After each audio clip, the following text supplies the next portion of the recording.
Alright, day 29. I think the concept or word we will deal with is reincarnation. Yeah, it doesn't sound like anything.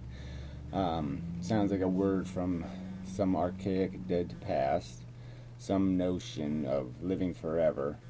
But I think in concept it's important, especially important to any philosophy that's going to make empathetic the future, make the welfare of the future a personal investment, something personally relevant. Because people seem to lose connections to their investment,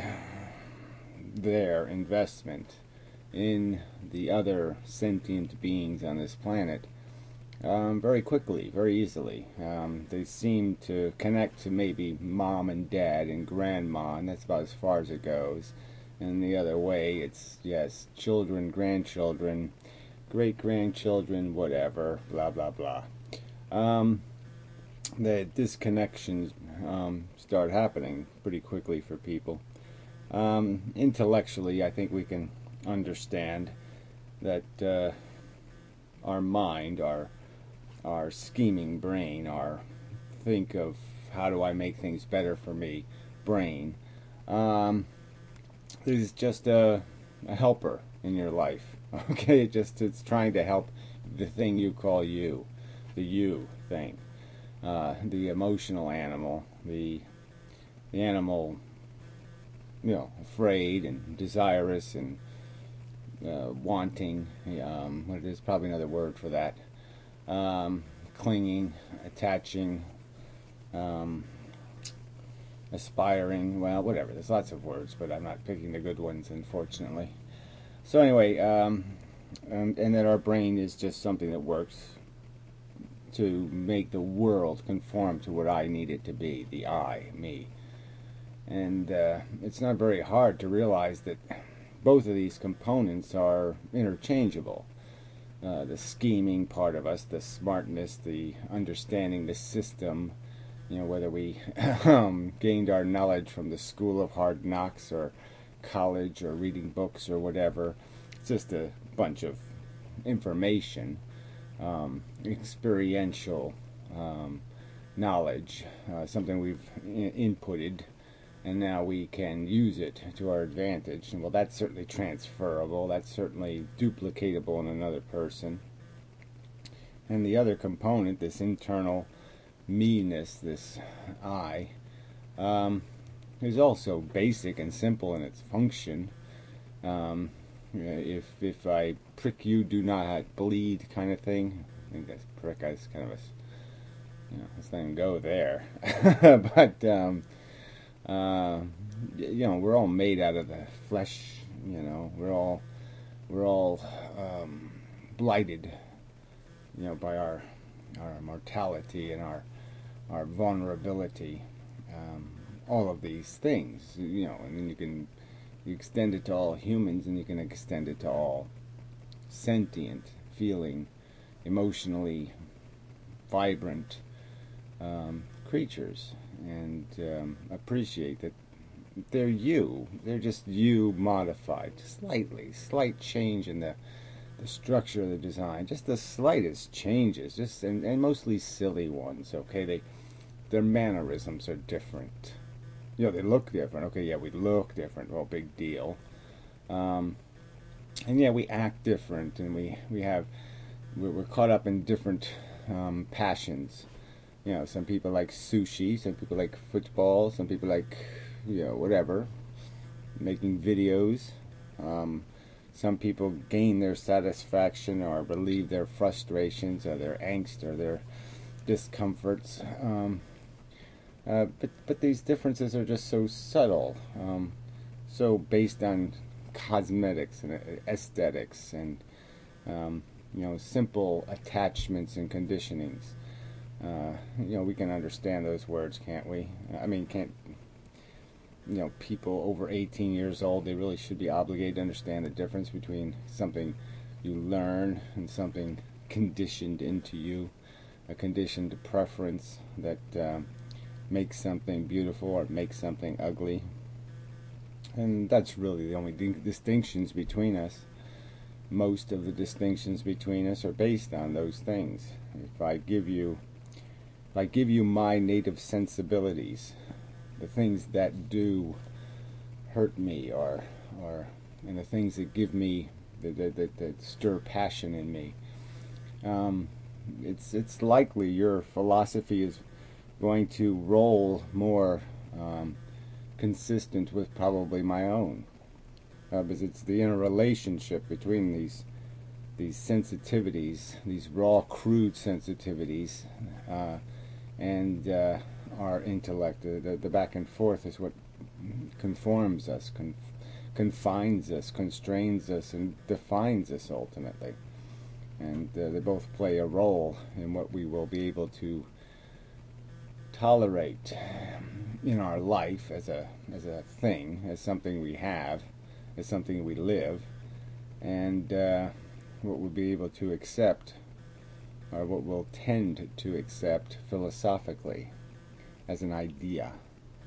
We do put, we have to be careful all the time to try not to have our philosophies polluted by psychology.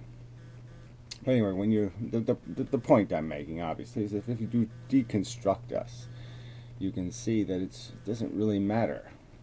It doesn't matter. The me is not a relevant thing, and it exists in all these other people. The 7 billion other human beings are just as alive as I am, just as full of being as I am, and just as worthy of comfort as I am. And it's just as real an experience if they're going through something horrible as if I'm going through something horrible. The current individuals are an incarnation of me, in a sense, and all future individuals will be, in a sense, me, just with the slightest modifications, modified only in irrelevancy. The substance of what we are is not whether we're Republican or Democrat, isn't whether we're good or bad, isn't whether we're high character or low character, thief or benefactor, or these aren't the things that we are as the core thing. The thing that we are is a sensitive feeling thing, no matter how horrible the behavior might be of that thing. And that's the core of it. And so we have to be philosophically, just logically. The imperative seems quite obvious. That there's no point in deriving, in constructing a world, being completely focused on constructing a world for your own benefit. It's illogical, especially if you do it at the expense of constructs that could be done that would benefit so many more people.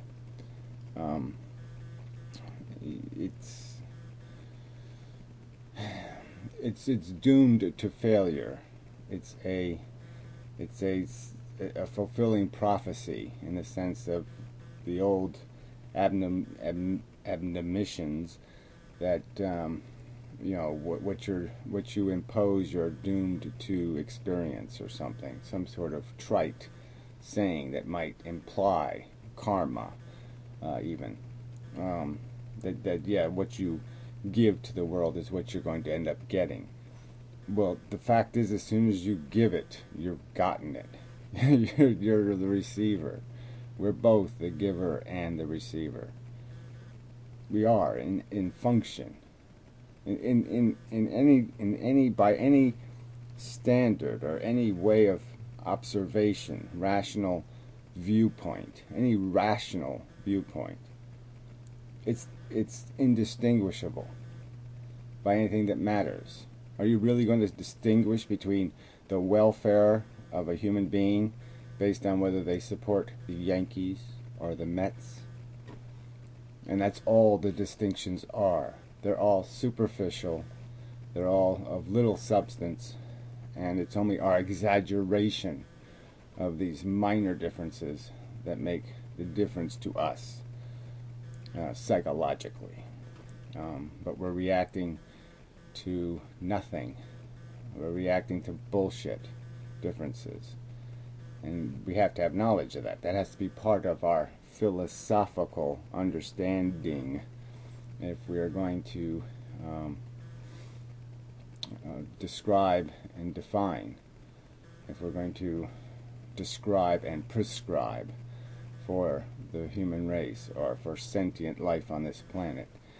It should be with that understanding that every horror is not their horror, it's your horror. You might as well be subjected. So when you see it out there, recognize that it's happening to you. Think in those terms. If that were me.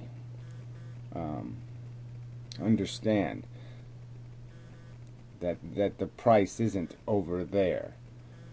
That there's no free lunch. There's no free abuse. There's no free exploitation. It's never free. You never get away with it. And so any lack of consideration for any philosophy that is casual in the imposition of horror, torture,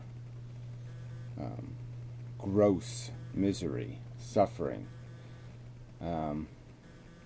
Recognize it, understand it, and then honestly tell me that understanding that it's essentially you that's doing that suffering, that you are saying, I would accept that. This is how I would play the game. If I wasn't the winner, I'd still play the game. I'd accept being the loser. And if you can do that honestly, well, that would be interesting, but I don't think you can. Yeah, I really don't. I don't think you can do that honestly. So anyway, it's a word I've used a lot, and people have never understood it. But we are incarnations of the same thing. We are varieties of the same thing. And the future is our reincarnation. The future is us living forever.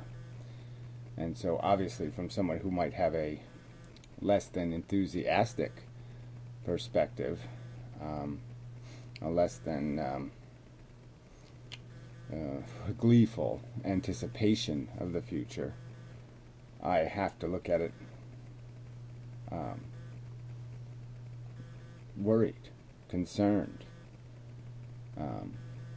because I know the jeopardy is mine. The jeopardy is real. It will be something as substantive as I am, who is going to be fodder, who's going to be the blood and guts and goo that will run that future engine. It will grind up something that's me-ish, that's essentially me. And how could I feel good about that? That doesn't sound like a good idea, especially when I have no need to invite that into possibility. Why I have no incentive. It's like inviting the plague over for dinner. Why would I do that?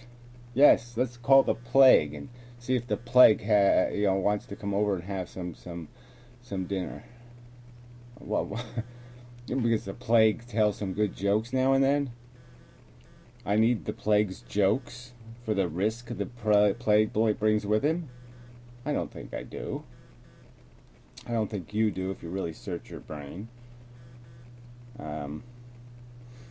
Yeah. So anyway, it's a big concept, but it's obvious, in my opinion.